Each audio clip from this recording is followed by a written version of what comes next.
Bismillahirrahmanirrahim. Assalamualaikum warahmatullahi wabarakatuh.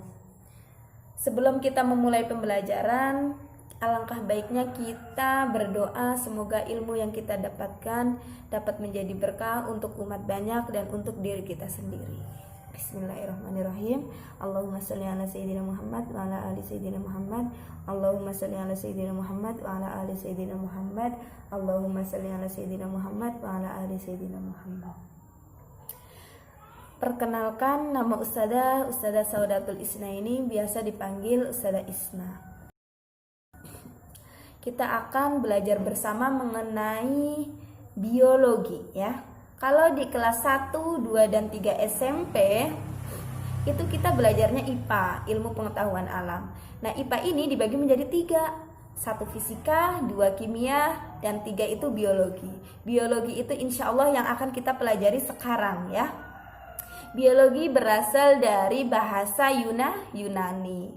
Nah, dari bahasa Yunani, bios dan logos. Bios itu artinya hidup, logos itu artinya ilmu. Jadi, kalau bios dan logos digabungkan menjadi biologi, yang artinya ilmu yang mempelajari tentang makhluk hidup atau kehidupan. Ustazah, kalau misalnya yang mempelajari tentang makhluk hidup berarti cuma manusia dong gitu. Ya enggak. Jadi yang mempelajari tentang makhluk hidup bukan manusia aja. Tumbuhan juga hidup, hewan juga hidup. Jadi ruang lingkupnya itu antara manusia, hewan, dan tumbuhan.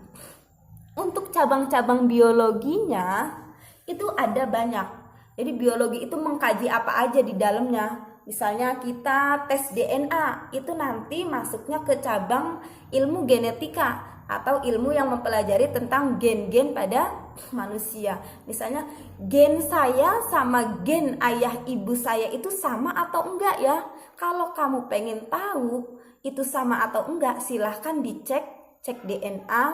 Dan orang yang mengecek DNA itu, dia itu yang biasanya lulusan dari Universitas Genetika. Jadi cabangnya genetika gitu. Ada juga zoologi. Itu ilmu yang mempelajari tentang hewan. Jadi pribadi-pribadi hewan itu kayak gimana? Itu namanya ilmu yang mempelajari tentang zoologi. Untuk anatomi, mengkaji struktur internal organisme.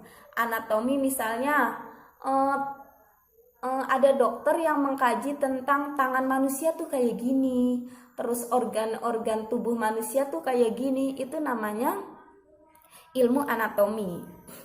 Terus ada juga ilmu tentang biogeografi, mengkaji penyebaran makhluk hidup di bumi.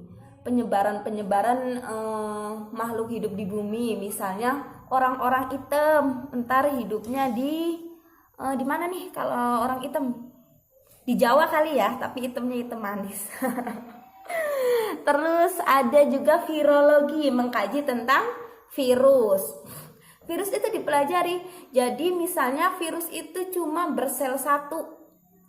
Ternyata bersel satu di dalamnya itu ada lagi, ada kalau misalnya struktur sel-sel virus itu misalnya ada dia itu punya alat gerak flagellata, ada yang punya alat gerak tentang pseudopia dan lain sebagainya. Nanti kita bahas di bab virus ya. Terus ada juga tentang biologi perkembangan, mengkaji pertumbuhan dan perkembangan organisme. Terus ada juga biologi molekuler, merupakan cabang biologi yang mengkaji tentang zat-zat partikel kecil. Ada juga sitologi, mengkaji tentang sel. Kalau yang mengkaji tentang sel itu banyak ya. Sel itu susunan terkecil dari makhluk hidup. Tapi ternyata susunan dari sel makhluk hidup terkecil ini masih punya susunannya lagi. Di dalamnya itu ada misalnya dia itu punya ribosom, punya sitoplasma, punya nukleus, punya membran plasma dan lain sebagainya. Itu nanti dipelajari di sitologi. Ada juga patologi, ilmu yang mempelajari tentang tentang penyakit-penyakit pada manusia. Ustazah cukupkan. Selebihnya tugasnya kalian lihat di file yang Ustazah kirim, silahkan kalian catat. Ustazah juga pengen lihat catatannya setiap hari. Dan tugasnya itu yang pertama mencatat, yang kedua silahkan cari minimal 20 cabang-cabang biologi beserta pengertiannya ya.